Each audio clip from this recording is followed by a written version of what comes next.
अस्सलाम वालेकुम। हाँ जी, आज हम बना रहे हैं चना पुलाव। सबसे पहले हमने 1 कप ऑयल में पतीले में हमने प्याज डाल दिए हैं और अब इनको हम फ्राई कर रहे हैं।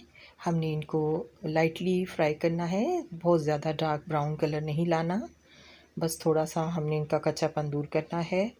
हल्का सा फ्राई जब हम इन्हें कर लेंगे तो अब इसमें हमने चॉप्ड टमाटर जो हैं वो हमने डाल दिए और अब हम इनको फ्राई करेंगे।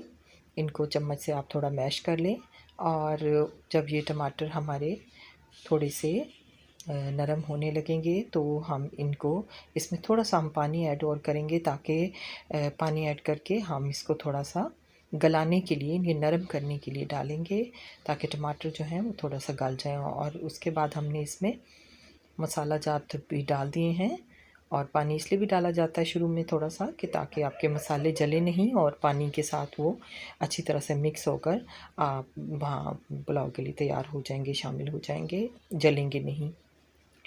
तो इसके बाद हमने थोड़ा सा पानी और ऐड किया और इसके बाद हमने टमाटरों को गलाने के लिए ढक्कन दे के थोड़ी देर हमने पतीले पे इनको ढक दिया है, थोड़ी देर, ताकि टमाटर नरम हो जाएं। और जब ये नरम हो गए तो हमने ढक्कन उठाया और अब हमने इसमें चम्मच चलाया है ताकि सब चीज़ें मिक्स हो जाएं। और अब इसमें हमने चॉप्ड ग्रीन चिलीज़ ऐड कर दी हैं और बॉइल्ड चनास जो हैं हमने पहले से बॉईल करके रखे हैं, उन्हें भी हमने शामिल अब कर दिया है। और अब यहाँ पर हम इसमें चम्मच हिलाएंगे और इसके बाद हमने यहाँ पर आप देख सकते हैं बॉयल आ रहा है। तो जब बॉयल आने लगेगा तो हम कुछ पानी, 2 कप पानी, अब अपने चावलों के हिसाब से, हमने हाफ़ केजी चावल लिए, उसके लिए हमने 2 कप पानी जो है वो और डाल दिया है।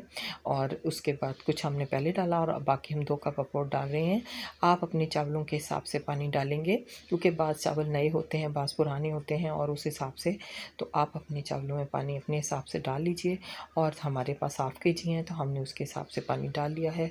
पानी को जब बॉयल आ जाता है तो अब हम ये यहाँ चावल डाल दिए हमने, जो कि पहले से आधा घंटा भिगो कर रखे थे हमने, और अब उसको हमने अच्छी तरह से वॉश करने के बाद इसमें डाल दिया। अब हमने ढक्कन ढक के अब इसको कुछ देर हमने बॉयल आने तक के लिए ढक्कन रखा है, ताकि इसको बॉयल आ जाए। तो ये घुला हुआ हमने पानी में रंग घोल लिया है, फूड कलर येलो हमने घोल लिया है, बाद में एंड पे से हम दम लगाते हुए ऐड करेंगे चावलों में। तो ये ताकि एक बिरयानी का टच आ जाए पुलाव का, अच्छा लगता है इसमें फूड कलर जब हम ऐड करते हैं। अब ये हम इसको पका रहे हैं, जब पानी खुश्क हो जाएगा ये तो उसके बाद हमने अब ये फूड कलर ऐड कर देना है, ये हमने डाल दिया इसके ऊपर। तो अब इससे ये है कि हमारे चावलों की लुक बहुत अच्छी आएगी। ज़रूरी नहीं कि आप सिर्फ बिरयानी में ही फूड कलर डाल सकते हैं, आप इसमें भी चना पुलाव में भी डाल सकते हैं, आम पुलाव में भी डाल सकते हैं। मैं तो इसको एनहांस करने के लिए ज़रूर डालती हूँ। अब उसके बाद हम कुक करेंगे और यहाँ पर हम इसको दम पे लगा देंगे। नाउ अब ने जी, हमारे चावल अब रेडी हो चुके हैं। हमने इनका दम उठाया है ढक्कन, और अब हम चेक कर रहे हैं मिक्स। अब हमने चम्मच से ऊपर नीचे थोड़ा-सा करना होता है, जैसे चावल जब पकते हैं तो इसको मिक्स कर लें ताकि कलर भी इसमें अच्छा सा मिक्स हो जाए। बहुत अच्छे मज़े के यम्मी चावल हमारे तैयार हुए हैं, चना पुलाव रेडी है। तो अब हम आपको इसकी फ़ाइनल लुक दिखाते हैं, प्लेट में निकालते हैं, डिश आउट करते हैं। हमने इसको, आप देख सकते हैं एक-एक दाना इसका अलग है, खिला सा बना है पुलाव। तो हरी मिर्चें कटी हुई और ये सब जो इसमें हमने डाली थी, इसको एनहांस कर रही हैं। बहुत अच्छी लग रहा है पुलाव की शक्ल से देखकर। गरम गरम चना पुलाव तैयार है।